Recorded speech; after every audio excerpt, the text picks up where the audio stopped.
Good afternoon and welcome. At this time, I'd like to call our Suffolk City Council work session to order. Our topic for discussion this afternoon will be receiving an update of the Route 58 SIPSA flyover project. Mr. Manager. Mayor, Vice Mayor, members of council, joining us today is Mr. Chris Watovitz, the area construction engineer with VDOT. Chris, thank you for joining us.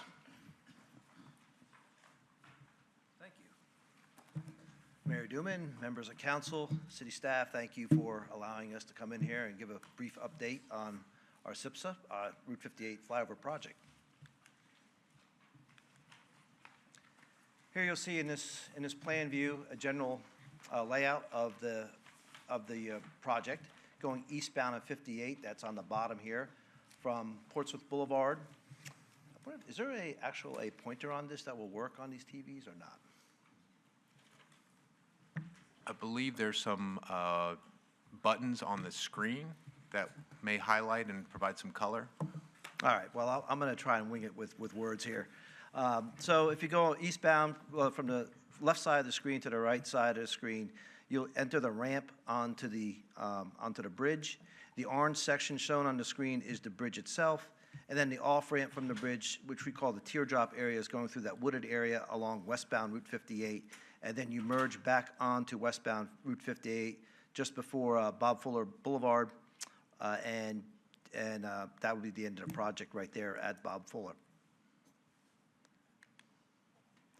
Here we have a rendered view looking west, so you can see the CSX Railroad to the left of the screen here. Again, you'll be entering the bridge on eastbound 58, crossing over eastbound and westbound 58. And then the off-ramp going through that wooded area and again merging back onto westbound 58 towards Bob Fuller Boulevard. Did want to point out, this is another view from that rendered drawing. If you look at the Bob Fuller Drive there in the center of that left picture, look in the median area, the area separating eastbound and westbound Route 58, that is going to be closed. If you look to the right of your screen, the median area, that's the median break currently. What we plan to do is we plan to remove the stormwater pipe and make that back to a ditch. And that was actually a recommendation from the city of Suffolk. Why replace the pipe there if we're going to be closing that off as a median break and putting guardrail? No one's going to be traveling through there. So we're evaluating not even putting in, replacing that pipe. We're evaluating looking at that being a ditch. And that's one less piece of infrastructure that the city of Suffolk would have to maintain. The total project, or the project cost, the construction cost is $30 million. Crowder Construction is the prime contractor. The construction began summer of 2024, but really we started in September of 2024. We are currently estimated to be substantially complete in the summer of 2026 and final completion in late 2026. And the project is funded by SIPSA. Current project progress. We did complete the ditch relocation along eastbound Route 58.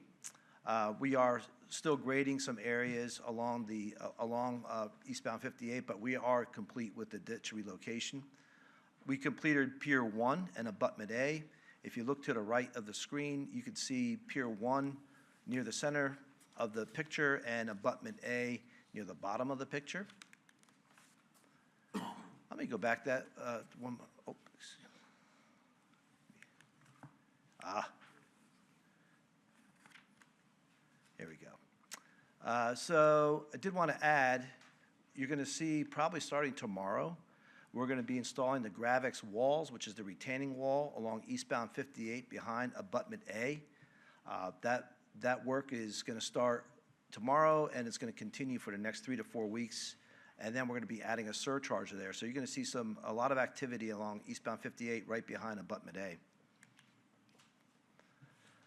Okay, so in the median area, that's Pier 2, we did complete all the pile driving in the median, and that actually completes all the pile driving on this project. In fact, right now, what that looks like there, we actually have that whole area filled with concrete, so the footing is in place. We also have the pier column formed up with all the steel in there, and we are ready to pour concrete for the pier column tomorrow morning. it may be as late as 12, but certainly tomorrow we'll have the concrete placed for the pier column at Pier Number 2. And that actually brings us about 2 weeks ahead of the completion date for that task. And going over to westbound 58, we've got Pier 3 is now complete. We still have the form work up there. We're waiting for that concrete to cure to a level that we could ship those forms. And all the pile driving for abutment B is complete. We're currently grading and adding borrow material through the off-ramp area up to abutment B, and actually we just completed that yesterday. We're now going to start grading out a drainage blanket behind abutment B. And over the next several months, put this slide together, what to expect out there. Number one, that's an existing sign structure for the SIPSA landfill. So that picture you see there on westbound 58 shows the location of that sign. So that's going to come out because we need to build a road there. LDCC is low-density cellular concrete. So it's a very lightweight concrete fill. We need that because of the poor soils out there. We're going to be placing that behind abutment A and behind abutment B probably the end of this month. Right now it's scheduled for around September 24th. We are currently fine grading the off-ramp area. That's that area through that teardrop area. And we are working with the contractor now to sequence his work to put the storm drain beneath Bob Fuller Drive. So we're coordinating that work with the SIPSA landfill operations to make sure we minimize the impact to the operations of the landfill. But it would not impact traffic on westbound 58. And then tasks 6, 7, 8, and 9, that's setting the steel girders for spans A through D. Span A and D are actually off the roadway. Spans B and C are over the roadway. So span B crosses eastbound 58, span C crosses westbound 58. It's important to know that each one of those spans takes 4 girders. It's going to take about 6 days to complete a span. The detours plan, and we'll get to that a little bit, but the detours plan in that area would begin on a Friday night at 9:00 p.m. and the road would be reopened at 5 a.m. the next morning, and we would continue that until Monday. So the road would be closed and the detours in place Friday night until Saturday morning, 5 a.m. Then the road would be open to traffic after 5 a.m. Saturday morning, and then closed again Saturday night. And then opened again Sunday morning at 5 a.m., closed again Sunday night from 9 p.m., and then opened again Monday morning, 5 a.m. So that is our plan right now to set those girders across eastbound and westbound Route 58. Our current traffic control along eastbound, we have a right lane closure, and westbound we have the shoulders closed, and we intermittently have daily lane closures on westbound 58. I don't think there's any in place right now, but we do have a shoulder closure in the median on both sides. We do have the Suffolk speed zone enforcement cameras. We appreciate the city of Suffolk putting those cameras out there. We have noticed the traffic certainly slowing down, and our contractor and VDOT feels that this was a very much needed safety addition to this project. We've had complaints earlier in the project without the speed zone cameras of people flying through the through the work zone. So we thank you for placing those cameras. Coordination is currently underway for the overnight Route 58 detours. The girder erection, I do believe we have all the approvals we need to put those detours in place. It may be hard to see, but when we do close eastbound 58 to place a span B across the road, folks traveling down Portsmouth Boulevard that want to get onto eastbound 58 would actually enter eastbound 58, but we'd be turning them around at that median break right in front of the landfill entrance, Bob Fuller Drive, and then they would be placed on westbound 58. They would turn right onto Wilroy Road, and then they would continue to Nansman Parkway and to Portsmouth Boulevard to 664, and then take 664 south. And that would be the detour for eastbound 58. Westbound is nearly the same detour. except folks traveling west on Route 58 would actually be turned around in the median break right across from the way station, and they'd be placed on eastbound 58 where they would get onto 664 at the Bowers Hill interchange. And we're planning this work in the fall. And when I say the fall, I'm talking mid-October through mid-November of this year. When we have more information, more specific schedule, we will provide that to the city of Suffolk, but right now, the plan is mid-October through mid-November of this year. Questions? Council, questions or comments? Councilmember Johnson? Just a quick question. The detours, how long do you anticipate that's going to take to So- complete that?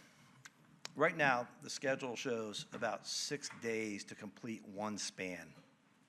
Okay, so we're looking at, for both spans, we're looking at 12 days. 2 weeks, But okay. that's in the best, Tentative, of course, right. it depends on weather and all that stuff. right. The challenge is that when we span the roadway, it's not just one girder going across the roadway. Right. It's actually 3 of them. There's 2 splices. So we've got 3 girders that we got to bolt together.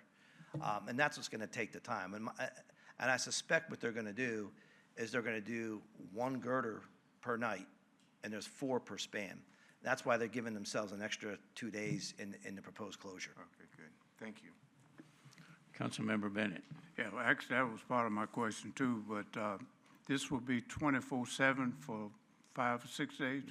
No, we're only working Friday through Monday morning at night, At from night. 9 p.m. until 5 a.m. Okay. Because I had some concern with National Parkway Bridge out down there by Beamer's Mill.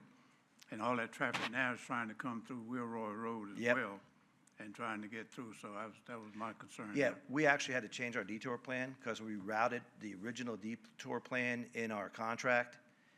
It didn't take into account, that work that the city of Suffolk was doing. So we had to modify it a little bit.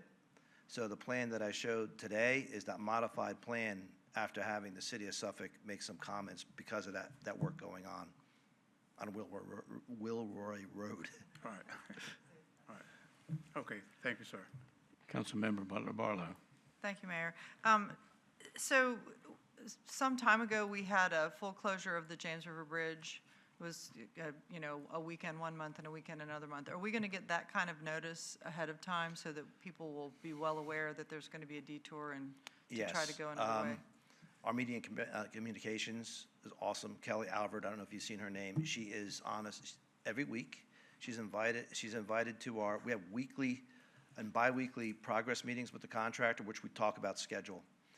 These are things that we want to get out in front of the public as far ahead as possible, because we do know it's a large impact. The other thing that that VDOT will be doing would be contacting Waze, Google Maps, and I think Apple too, to let them know when these detours are going to be in place. So if someone's using their GPS, they'll actually show them the detour on the GPS. We haven't done it yet because it's so far out. They're going to wait until we have an exact date, and when that happens, the media and communications is going to put the notices out. And she's been working real close with the city of Suffolk. That's Media great. and It just seemed Communications. like that closure we thought was going to be, the end of the world. And I think people just planned around it. And if they have enough notice and can make other plans. So I appreciate that. Absolutely. We'll figure it out. Thanks. Okay. Councilmember Rector? Thank you. Just a quick point of clarification. When you were going over, I guess, the initial loop and you were coming down the Bird's Nest, heading back west, and you were talking about merging back into traffic, but it looks like on the diagram, it's almost like you come down off of the Bird's Nest and it's a dedicated lane to the landfill, so you don't actually have to merge back into the traffic. If you're going to the landfill, you've sort of you're in your lane already. Is that correct? No, we No. are going to merge because we have folks coming from eastbound 58 and people coming from Portsmouth Boulevard. So we're going to have to set up a taper to kind of merge them into that left lane to turn them around at that median break. Because if we didn't, then folks from Portsmouth Boulevard at the last minute, may realize, oh, the road is closed, and they're gonna try and cut over 3 lanes of traffic to make that left at the median. So we are gonna set up a merge to kind of funnel those people to the median into a single lane, so they can be turned around and then go on westbound Route 58. I'm talking about when the project is completely finished. Oh, I'm sorry, I'm still stuck on detours here, all Yeah. right. So- Forget the detour. I'm all not right. smart enough to figure them all out. Project is complete, right? Yes, project So is what you're complete. gonna see is eastbound 58, you're gonna have 3 lanes of traffic like you have today, except now you're gonna have a dedicated lane to go over that bridge. Right. It's a single lane over the bridge and merge back onto westbound 58 into its dedicated lane. Now, they could continue to go straight on westbound 58, or they could turn right into the landfill. Okay. With the merge and dedicated lane, to me, they're conflicting terms. So I just wanted to, it did make sense to me, and I'm sure you all had it all figured out, that you would merge Yeah. into traffic Yeah. and then have to come back out to get into a lane to go into the SIPSA from that. So I just Delete wanted to merge, clarify that. Dedicated lane. Super. Got it. Council, any other questions or comments? Hearing none, thank you very much for your presentation. This is going to be this is a well-needed project, and hopefully will help with some of the safety issues that we've had on 58, but it's obviously going to be a challenge, a significant challenge, putting these huge girders up across both directions. And the key, as it was mentioned, I think a big part of it will be to get the information out to the public by every means we can, so those that have the latitude to travel at different times will do so when it's not going to hinder traffic as much as it can. Not looking forward to it, because I know we're doing everything we can, but I look at what we're dealing with now, and it's not going to get better. Right. So I wish you all the luck. I'm not exactly sure how you collaborate with the city and their traffic management team at the same time, because this isn't going to just affect that little area. I mean, I can see us anyhow backed up in some other places. So good luck, and we'll see how it goes. All right. Thank you. All right, thank you. All right, that concludes our work session. We do have several topics that'll need to be discussed in a closed meeting. Madam Clerk, will you please present the motion for consideration? Item number 1, pursuant to Virginia Code Section 2.2-3711A1, the discussion, consideration, or interviews of prospective candidates for appointment and the assignment, appointment, and performance of specific public officers or appointees of the city, specifically the appointments as shown on the attached list for vacancies or term expirations for the Agricultural Advisory Committee, the Community Policy and Management Team, the Early Childhood Development Commission, the Historic Landmarks Commission, the Human Services Advisory Board, the Local Board of Building Code Appeals, the Paul D. Camp Community College Board, the Southeastern Public Service Authority, Suffolk Clean Community Commission, the Planning Council, and the Tidewater Youth Services Commission. Item number 2, pursuant to Virginia Code Section 2.2-3711A8 and A29, consultation with legal counsel employed by or retained by a public body regarding specific legal matters requiring the provision of legal advice by such counsel, and the discussion of the award of a public contract involving the expenditure of public funds, including interviews of bidders or offerers, and discussion of the terms or scope of such contract, where discussion in an open session would adversely affect the bargaining position or negotiating strategy of the public body, specifically pertaining to the agreements between the city and the Southeastern Public Service Authority.